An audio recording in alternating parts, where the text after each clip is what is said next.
सपा प्रमुख अखिलेश यादव इन दिनों सरकार पर खूब हमला कर रहे हैं। वो लगातार सोशल मीडिया पर पोस्ट करके सरकार को घेर रहे हैं। पिछले कई दिनों से वो महाकुंभ का भी मुद्दा उठा रहे थे। अब संसद के बजट सत्र पर भी उन्होंने तीखा हमला बोल दिया है। उन्होंने सरकार पर बजट के ऊपर सवाल उठाया है। साथ ही उन्होंने महाकुंभ में हुई भगदड़ से हजारों लोगों की हुई मौत का भी मुद्दा उठाया है। उन्होंने योगी सरकार पर मौत का आंकड़ा छुपाने का आरोप भी लगा दिया है। साथ ही उन्होंने ऐसी और कई बातें कही हैं। आइए आपको विस्तार में बताते हैं।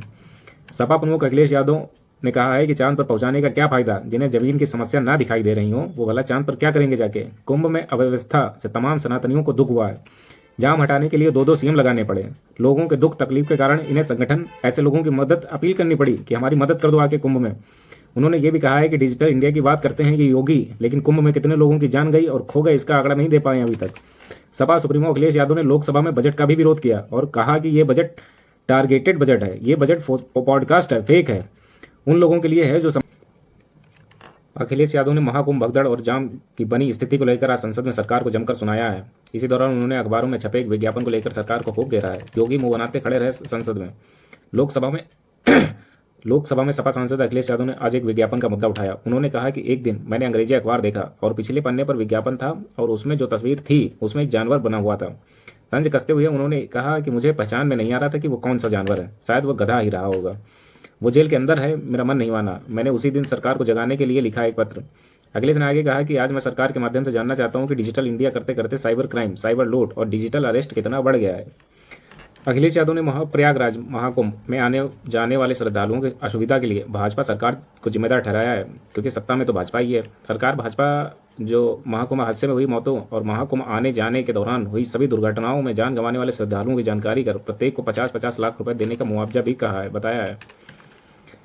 जारी बयान में कहा है कि प्रयागराज महाकुंभ के रास्ते में जाम में फंसे लाखों लोग अपने वाहनों में घंटों कैद हैं। जो लोग रास्ते में बेसुध हो रहे हैं उनकी देखभाल के लिए कोई इंतजाम नहीं है। उन्होंने आरोप यह भी लगाया कि हालत पर काबू पाने के लिए कोई जिम्मेदार मंत्री या व्यक्ति नहीं दिखाई दे रहा है। प्रयागराज से संबंधित उप मुख्यमंत्री और कई जाने माने मंत्री घर में बैठे हैं।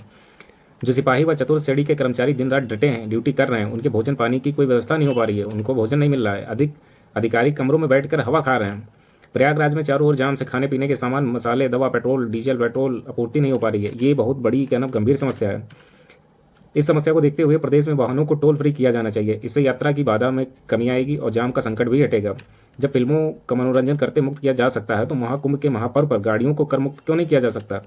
प्रयागराज में वासियों को गंदगी, जाम और महंगाई के सिवा कुछ भी नहीं मिला है। उन्होंने कहा कि प्रदेश में हादसे के मारे लोग को अपने हाल पर छोड़कर दूसरे प्रदेश में भागना पड़ा।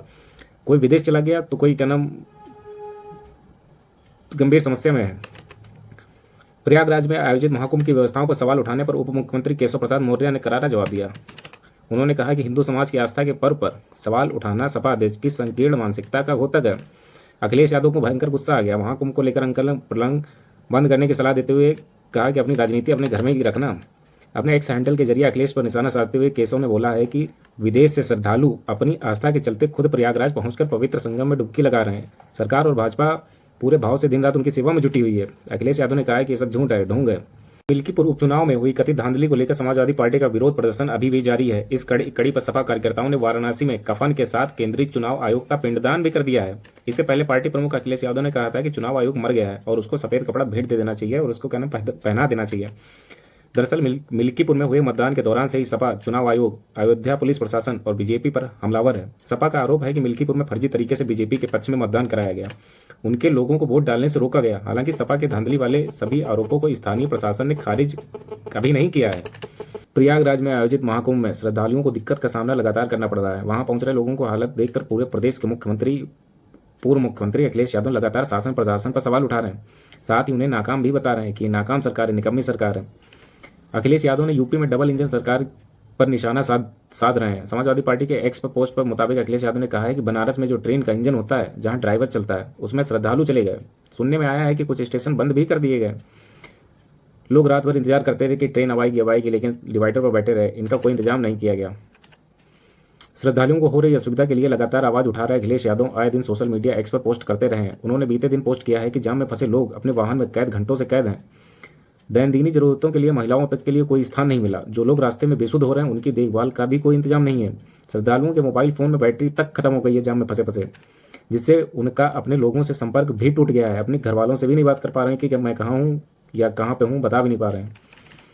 हालातों पर काबू पाने के लिए कोई जिम्मेदार मंत्री या व्यक्ति वहां कोई भी नहीं दिखाई दे रहा है। मुख्यमंत्री तो पूरी तरह से नाकाम साबित हो चुके हैं। साथ ही प्रयागराज से संबंधित उप मुख्यमंत्री और कई जाने माने मंत्रीगण नाकाम हो चुके हैं।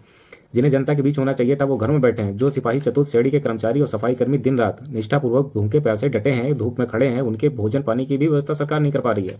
अधिकारी अपने कमरों में बैठकर हवा खा रहे हैं। प्रयागराज के नगरवासियों को गंदगी, जाम और महंगाई के सिवा कुछ भी नहीं दिखाई दे रहा है। सुनने में ये भी आया है कि भाजपाई श्रद्धालुओं पर ही ये आरोप लगा रहे हैं कि जब पता है कि हर तरफ इंतजाम फैल ही है तो श्रद्धालुओं आ ही क्यों रहे हैं। कोई प्रदेश में हादसे के मारे लोगों को अपने हाल पर छोड़कर दूसरे प्रदेश में समारोह में शामिल हो रहा है तो कोई विदेश चला जा रहा है। मतलब जो प्रयागराज के जितने भी निवासी हैं वो कोई विदेश जा रहा है, कोई अपना स्थान छोड़ के समारोह में जा रहे हैं या किसी के क्या नाम अपने घर नाना नानी के यहाँ चले जा रहे हैं। बता दें कि उत्तर प्रदेश में सरकार प्रयागराज में विश्व का सबसे बड़ा धार्मिक आयोजन महाकुंभ माना जाता है। ऐसे में देश दुनिया के कोने कोने से लोग यहाँ करोड़ों की संख्या में आते हैं, लेकिन यहाँ आए श्रद्धालुओं को काफ़ी दिक्कतों का सामना पहली बार करना पड़ा है। मेन सोशल मीडिया से लेकर श्रद्धालु हर तरह से क्या ना वीडियो सोशल वायरल हो रहे हैं कि क्या ना कोई व्यवस्था नहीं है। शासन प्रशासन सुव्यवस्थित तरीके से इस आयोजन को पूर्ण कराने में पूरी तरह से नाकाम साबित हो गया है। महाकुंभ पहुंचने वाले लोग हर दिन कई कई घंटे जाम में फंसे रहे हैं, शहर के बाहर भी और शहर के भीतर भी। यानी कि यहाँ जाम का कोई इंतजाम ही नहीं सरकार कर पा रही है। सरकार पूरी तरीके से फेल हो रही है। सही सलामत व्यवस्थाएं न होने के असर प्रयागराज से सटे दूसरे शहर और धार्मिक स्थल जाने वाले मार्गों पर भी काफी जाम लगा है। जैसे बनारस, अयोध्या, चित्रकूट और झांसी जाने वालों मार्गों पर भी भयंकर जाम लगा है, कोई निकल नहीं पा रहा है।